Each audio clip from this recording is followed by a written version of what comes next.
Οτάβα για δεύτερη μέρα είναι πολιορκημένοι από χιλιάδες οδηγούς φορτηγών που έχουν φτάσει στην πρωτεύουσα από ολόκληρο τον Καναδά για να διαμαρτυρηθούν για την απόφαση του Τζαστίν Τριντό να κάνει υποχρεωτικό τον εμβολιασμό στους οδηγούς βαρέων οχημάτων που θέλουν να μπουν ή να βγουν από τη χώρα.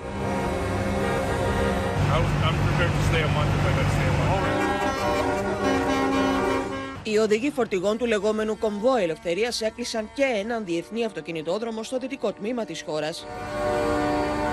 We're no longer a Judeo-Christian country. We don't stand for anything in this country anymore.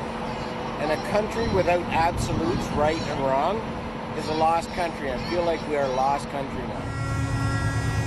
Στην Οτάβα πήγαν βέβαια και πολλοί άλλοι Καναδοί που είναι αντίθετοι στα περιοριστικά μέτρα που έχει λάβει η κυβέρνηση για την αντιμετώπιση της πανδημίας, δείχνοντας τη στήριξή τους στους οδηγούς φορτηγών.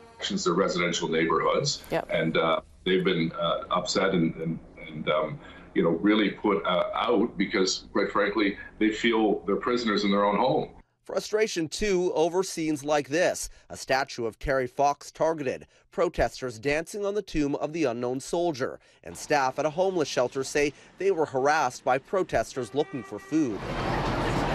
Όλοι τώρα περιμένουν τις δηλώσεις του Πρωθυπουργού Τζαστίν Τριντό, ο οποίος μάλιστα έπειτα από 2 μέρες απουσίας βρέθηκε θετικός στον κορονοϊό.